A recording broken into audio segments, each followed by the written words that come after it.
Hello friends, in this session we will learn programming of Raspberry Pi and its simulation by using proteus. In this experiment we are interfacing a DC motor with Raspberry Pi through L293D, as well as we are also interfacing switch button with Raspberry Pi. If switch button is in press condition, then motor will move in clockwise direction, whereas if switch button is in open condition, then motor will move in anti-clockwise direction. So let's start with theory part. Now let's see pin numbers of Raspberry Pi. Raspberry Pi has 24 general purpose input output pins. Some of the pins are multifunctioning pins. Means these pins can be used for general purpose input output or some special purposes. Raspberry Pi support serial communication, SPI, I2C communication. So these communications require some pins, and these pins are belongs to general purpose input output pins. For UART communication, two pins are required. These are belongs to GPIO pins. SPI communication required 4 or 5 pins. Raspberry Pi has two models of SPI. So one of the model is having 4 pins and other model is having 5 pins. Again, these are belongs to general purpose input output pins. Raspberry Pi also support I2C, which required 2 lines. So these are again belongs to GPIO pins. Raspberry Pi has 2 5V power supply and 2 3.3V power supply. It has 8 ground pins. This is a Raspberry Pi. At right side in the red box, pins of Raspberry Pi are shown. If you observe the pin numbers, first one is at top left side, whereas second pin is at top right side. If I compare this pin number with our ordinary IC pin numbers, it is little bit different. At left side you will find all odd number of pins, whereas at right side you will find all even numbers of pin. These are actually physical pin numbers. For assigning the pin numbers, there are two different ways. First one is a BCM and second one is a board. In our case, we are going to use board pin numbering. This is a functionality of each and every pins, in which there are some GPIO pins, there are some power supply pins, and there are some ground pins. As I told you, there are some pins which are multifunctioning pins, so these are shown here.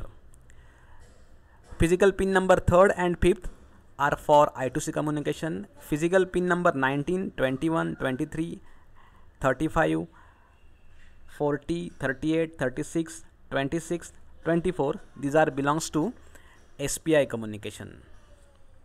So these are the pin numbers of Raspberry Pi. I will repeat one thing, we are going to use board pin numbering, not BCM pin numbering. We are going to use Python language for programming. While writing the Python program, we have to do some specific tasks. We have to import some libraries. To import rpy library, we are going to use instruction import rpy.gpio as GPIO. To import time library, we will use import time. To set pin modes, we will use instruction gpio.setMode into bracket gpio.board. By using this instruction, we are mentioning that we are going to use board pin numbering. Then how to configure pin direction?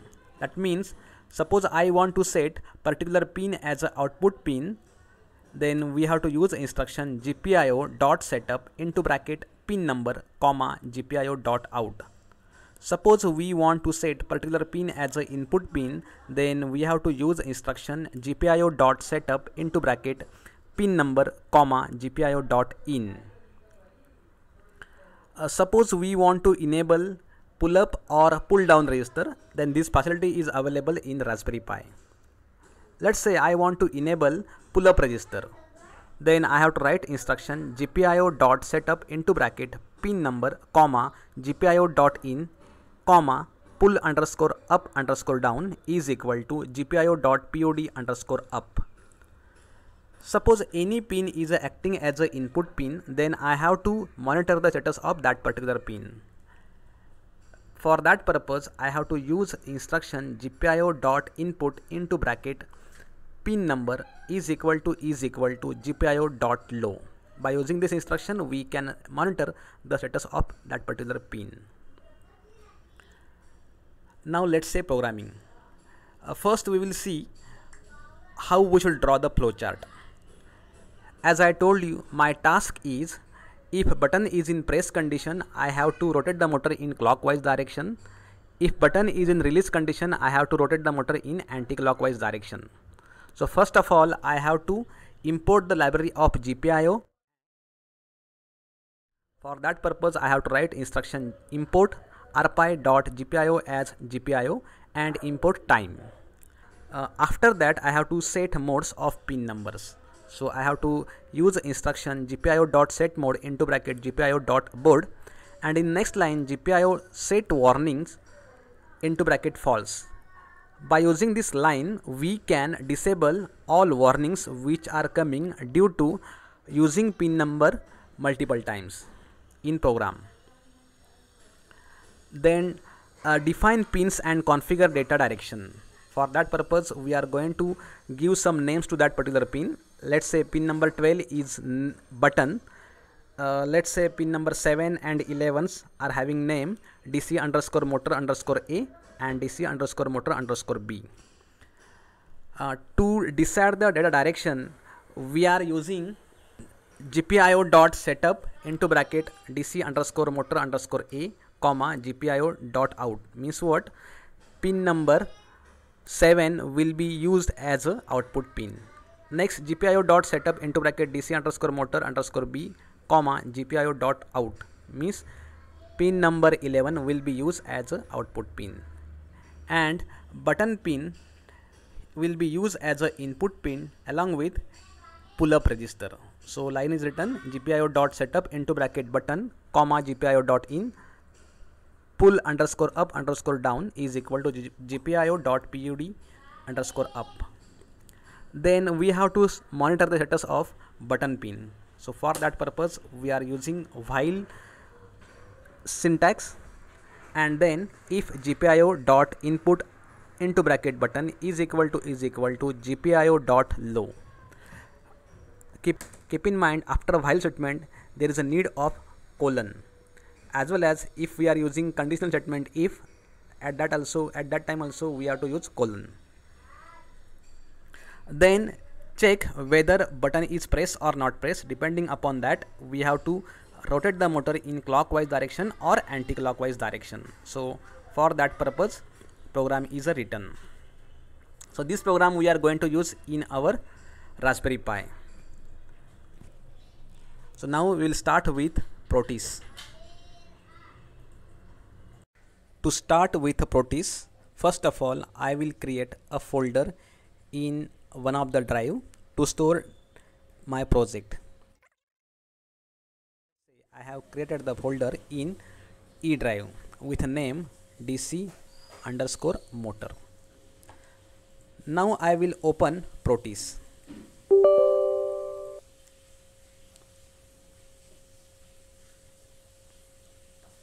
Now go to the new project. Then I have to give particular path which is of new folder. Name is DC motor. So I have selected the folder. Now I have to give name to that project. So my name is motor. So now I have to click on next. Then I will create a schematic from the selected template. Then I will click on next. Then choose do not create a PCB layout. Then click on next. Then create firmware project and select Raspberry Pi.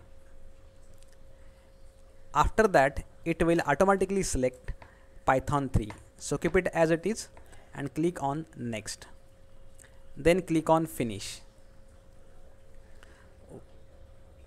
Once it is done, you will find there are two windows. One is for source code, second one is for schematic capture. Now click on schematic capture first, and you will find there is a Raspberry Pi. So I will take this Raspberry Pi at center position. So I have to drag it and I have to take at the center so that it will be easy for me. After that, I will take one by one all the components. For example, my first component is a L293, and I will make the connection.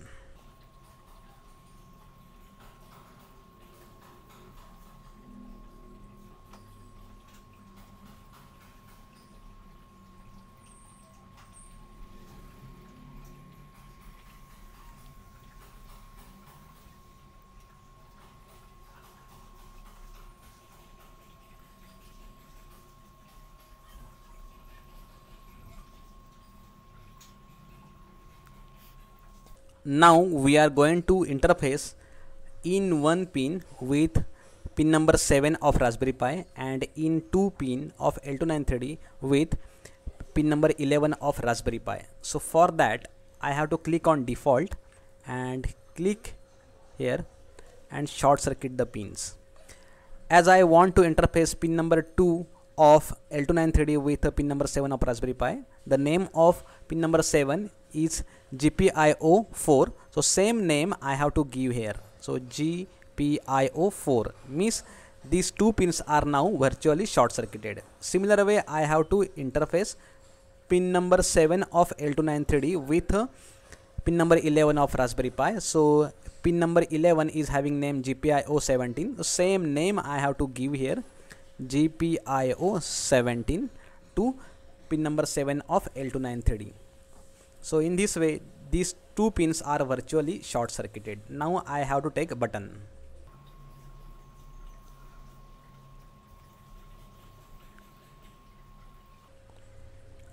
I want to interface pin number 12 of Raspberry Pi with this button. So I have to use this default.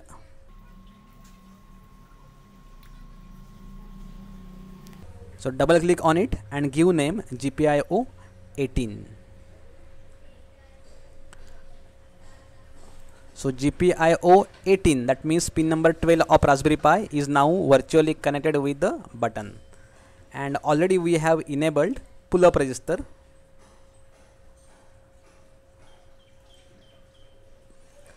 So this is a connection. Now I have to go for source code. Whatever code we had discussed, same code I have to write. So I will select entire code and I will delete, and I will copy paste my previous discussed program.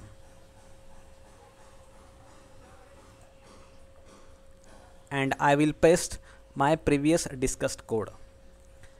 So this is my code which we had discussed during presentation.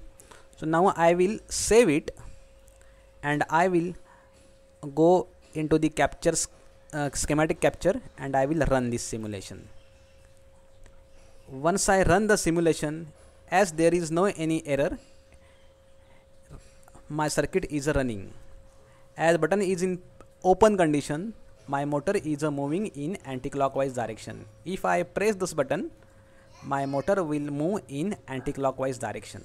So in this way, we could able to use proteus for simulation of Raspberry Pi. Thanks for watching my video.